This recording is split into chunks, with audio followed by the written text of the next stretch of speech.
Oh my god, Pokemon Horizons has done it again. Today's new episode has got me so hyped for the future of this series because some crazy, huge reveals happened, and man oh man.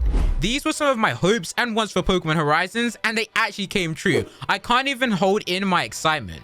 But before we get into all of this, let me remind you all that this is an unsubbed review. Therefore, some of the things I say or interpret may be inaccurate to what was actually said when the English subtitles do release. With that being said, everyone, together, let's recap and review Pokemon Horizons Episode 6, The Ancient Monster Ball. Alright, so we don't waste any time today, as we immediately jump into where we left off last week with the battle between the Rising Volt tacklers and the Explorers. Amethio and his Corviknight charge in to attack Liko, and just as that happens, Liko's pendant creates a barrier just like how it did in episode 2. But there's a catch. This time it's different because Roy's ancient Pokeball also strangely begins to shine.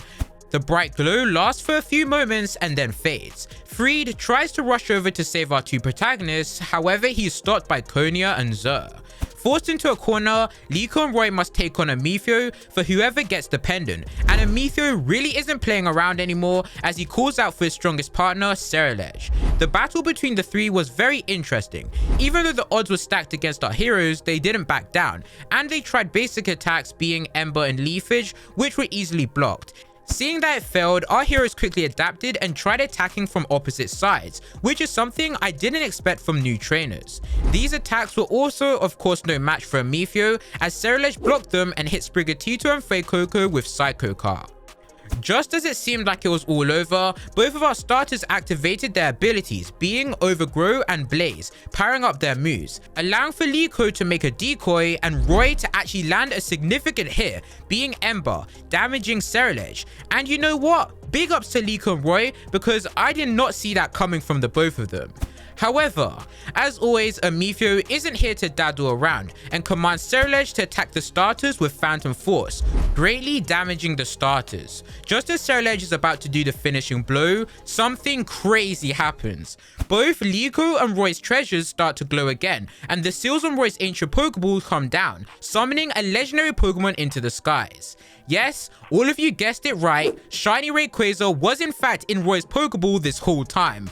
I had a good feeling that it was inside this whole time, and I even made a video on this theory. I'm also sure that most of you guys assumed the same thing too. Everyone is frozen still by the appearance of the legendary Pokemon of the skies, which is also terrestrialized by Liko's pendant.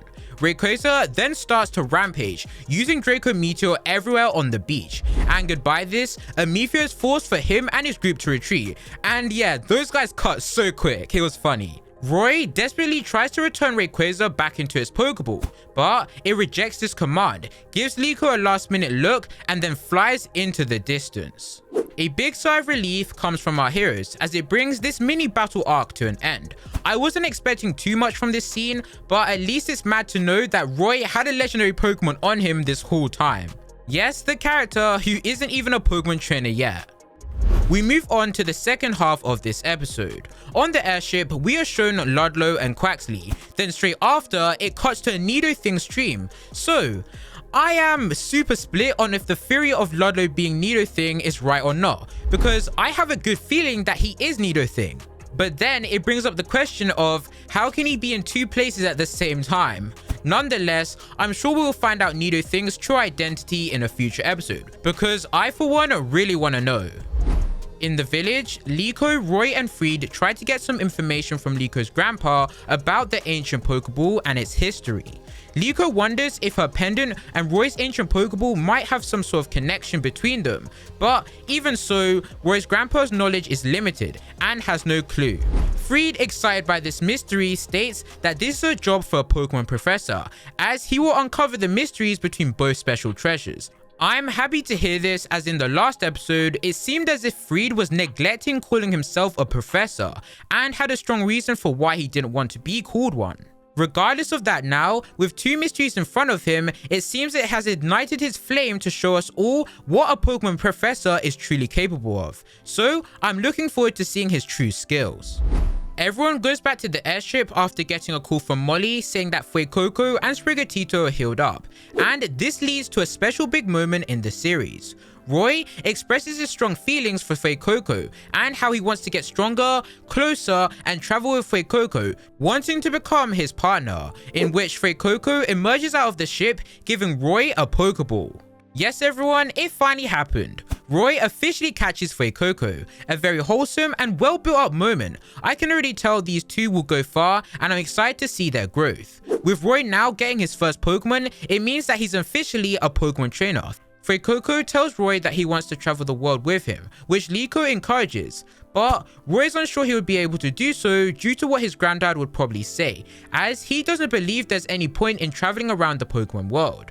But Liko actually disagrees with this and tells Roy that he should do what he wants to do because with Pokemon by your side, everything will be alright. These words of encouragement from Liko uplift Roy and he decides to tell his granddad he wants to go with the crew. Funny enough though, what a coincidence, Roy's grandpa is already here. This moment was pretty intense at first as Roy expresses his dream to his granddad of how he wants to become an ancient adventurer who looks for treasure and faces legendary Pokemon, like how he's going to catch Shiny Rayquaza. After listening to all of this, his granddad reveals the truth, that he already knew that Roy would leave and he supports his strong goal all the way, as he was actually here to bring his coat and backpack for his journey. W. Roy's grandpa.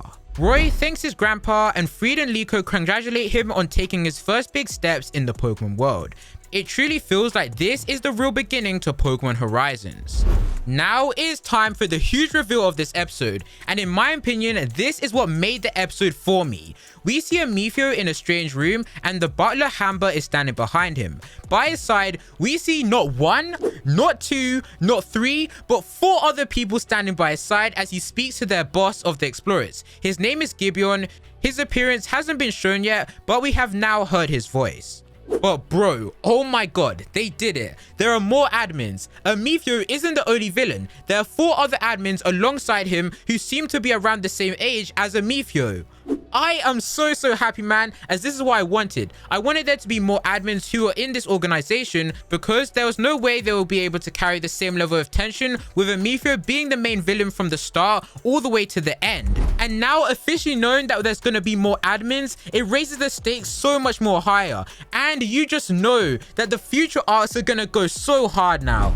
To make this even more better, there seems to be heavy tension and drama between Amethio and one of the admins, who teases and looks down on him for failing to be able to get the pendant, which really pisses him off, and I love it so much. I can just tell that all of the admins are going to be super competitive as we get introduced to more and more of them. We all know they have one ultimate goal, and that's to get the pendant. But with a potential rivalry, or shall I say rivalries, things have got even more hotter, as these admins are going to be way more tougher to beat, especially as it clearly seems they are much more stronger than Amethio, which has really blown my mind. I just can't wait to see where all of this goes.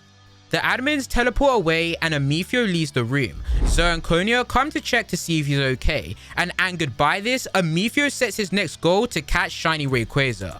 Yeah, this whole scene was goated. My boy Amethio has a ton on his plate, not just the Rise and Volt tacklers, but also the Explorer admins. It's time for him to go serious mode as the pressure is really starting to get to him. Later, it's sunset on the beach, and Captain Pikachu, as well as everyone else, welcome Roy as the newest member of the Rise and Volt Tacklers crew. Roy also shows them that he found their Rise and Volt Tacklers flag, so I guess you could say it was destiny.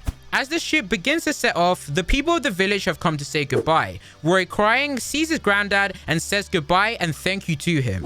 Liko and Roy, as well as their partners, look into the sunset. As they all have determination and excitement for their next journey, the Rise and Volt Tacklers crew set off into the ocean as their next destination is the Paldea region, bringing this episode to an end.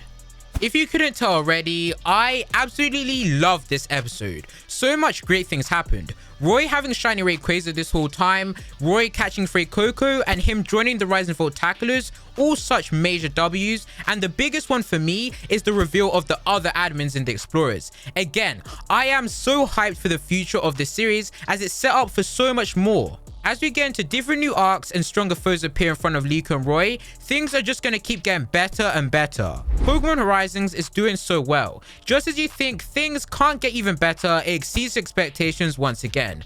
I cannot wait for the upcoming episodes. I'm just so happy.